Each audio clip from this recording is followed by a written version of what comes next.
सोच कर देखिए, एक प्राइवेट कंपनी जो सिर्फ प्रॉफिट कमाने के लिए बनाई गई थी, असल में एक पूरे देश पर कब्जा कर लेती है। ये इतिहास की शायद सबसे हैरान कर देने वाली कहानियों में से एक है। तो चलिए आज समझते हैं कि ये सब आखिर हुआ कैसे। और यहीं पर आकर ये कहानी बिल्कुल अविश्वसनीय लगने लगती है। एक तरफ था मुगल साम्राज्य, जिसकी ताकत का अंदाजा इस बात से लगाया जा सकता है कि उसकी सेना में लाखों सैनिक थे, और दूसरी तरफ कुछ 100 लोगों की एक ट्रेडिंग कंपनी। तो सवाल यही उठता है कि ये हुआ कैसे, ये मुमकिन कैसे हुआ। तो जरा शुरुआत में शक्ति के संतुलन को देखिए। इसमें तो जमीन आसमान का फर्क था। एक तरफ दुनिया का सबसे अमीर और ताकतवर साम्राज्य, और दूसरी तरफ बस एक छोटी सी ट्रेडिंग कंपनी। सोचने में भी अजीब लगता है ना। इस पूरी कहानी को ठीक से समझने के लिए हम इन 6 हिस्सों से गुजरेंगे। हम कंपनी की शुरुआत से लेकर एक कमजोर होते साम्राज्य में उसके अवसर देखने तक की बात करेंगे, फिर प्लासी की लड़ाई और उनकी चालाक रणनीतियों को समझेंगे, और आखिर में देखेंगे कि कंपनी का अंत कैसे हुआ। तो चलिए, कहानी शुरू होती है साल 1600 से। लंदन के कुछ व्यापारियों ने मिलकर एक कंपनी बनाई, ईस्ट इंडिया कंपनी। उनका मकसद कम से कम शुरुआत में तो बड़ा सीधा सा था, मसालों का व्यापार करना। उस वक्त तो किसी को अंदाजा तक नहीं था कि ये कंपनी एक दिन इतिहास बदल देगी। लेकिन जैसा अक्सर होता है, बात सिर्फ मसालों तक नहीं रुकी। बहुत जल्द कंपनी ने दिखा दिया कि उसके इरादे कुछ और हैं। 1612 में उन्होंने समुद्र में पुर्तगालियों को हरा के ये साफ कर दिया कि वो सिर्फ व्यापारी नहीं हैं। और फिर 1670 में जो हुआ वो तो आज के ज़माने में सोचना भी नामुमकिन है। ब्रिटिश सरकार ने उन्हें अपनी प्राइवेट सेना रखने, अपने सिक्के छापने और यहाँ तक कि युद्ध छेड़ने का अधिकार दे दिया। इसी वजह से एक इतिहासकार ने इसे एक दुष्ट बहुराष्ट्रीय निगम कहा है। जरा इस पर एक सेकंड के लिए सोचिए।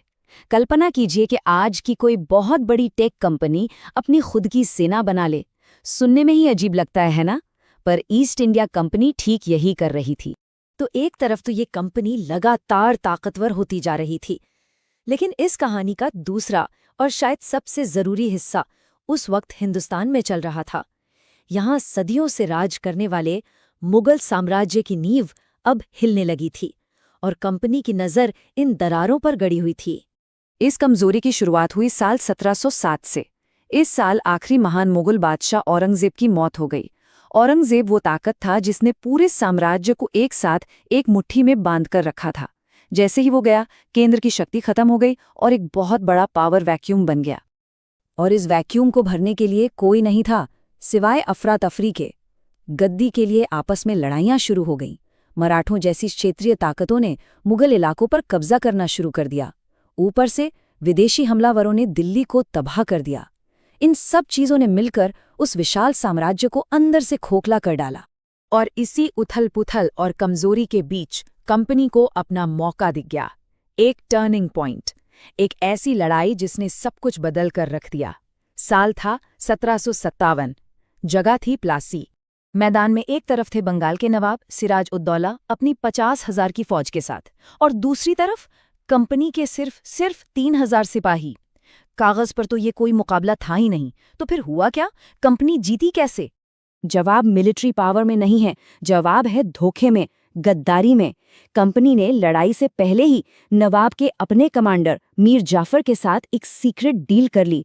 उसे अगला नवाब बनाने का लालच दिया, और जब लड़ाई का दिन आया तो मीर जाफर की फौज, जो नवाब की सबसे बड़ी ताकत थी, बस खड़ी देखती रही।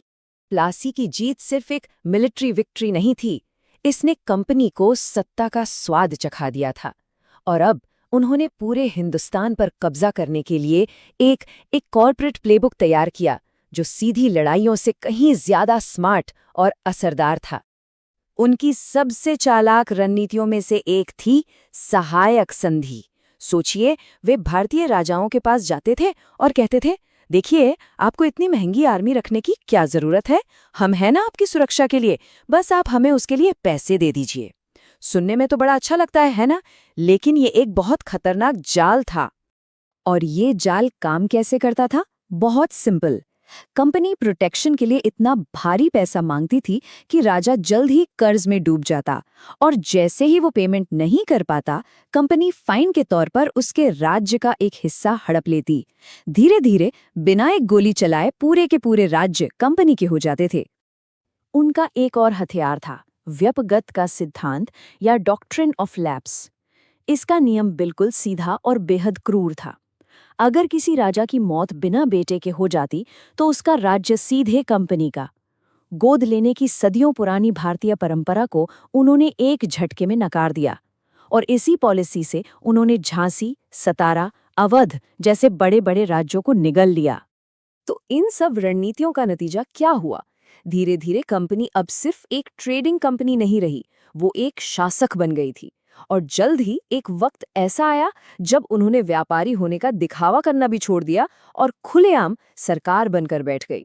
ये फाइनल टर्निंग पॉइंट आया 1764 में बक्सर की लड़ाई के साथ।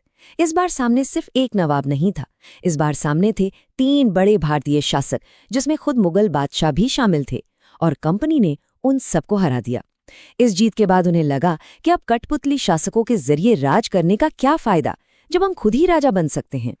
और ठीक अगले साल 1765 में उन्होंने इसे ऑफिशियल भी कर दिया। हारे हुए मुगल बादशाह से उन्होंने दीवानी अधिकार साइन करवा लिए।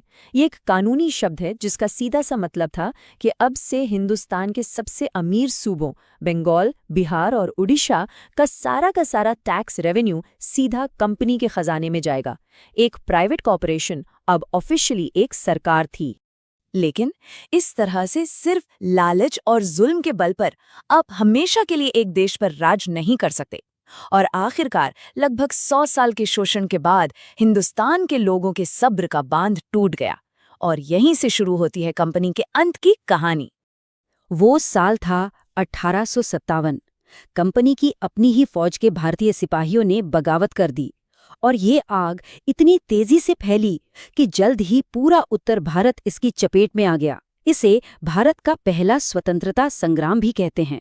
हालांकि अंग्रेजों ने इस विद्रोह को बड़ी बेरहमी से कुचल दिया, लेकिन एक बात साफ हो चुकी थी, कंपनी का राज अब खत्म होने वाला है। 1857 के इस भयानक विद्रोह ने लंदन में बैठी ब्रिटिश सरकार को हिला कर रख दिया। उन्हें एहसास हुआ कि उन्होंने एक ऐसे राक्षस को बना दिया है जिसे वे खुद कंट्रोल नहीं कर सकते। तो 1858 में ब्रिटिश क्राउन ने सीधे हस्तक्षेप किया, ईस्ट इंडिया कंपनी को भंग कर दिया गया और इसके साथ ही कंपनी राज खत्म हुआ और शुरू हुआ ब्रिटिश राज। तो ईस्ट इंडिया कंपनी की ये कहानी सिर्फ इतिहास का एक चैप्टर नहीं है, ये एक चेतावनी है। ये दिखाती है कि जब कॉर्पोरेट लालच और बेलगाम शक्ति मिल जाते हैं तो क्या हो सकता है। और ये हमें एक जरूरी सवाल के साथ छोड़ जाती है। एक प्राइवेट कंपनी ने एक पूरे देश पर कब्जा कर लिया था। आज की दुनिया में जहां कुछ कॉरपोरेशनों की ताकत देशों से भी ज्यादा है,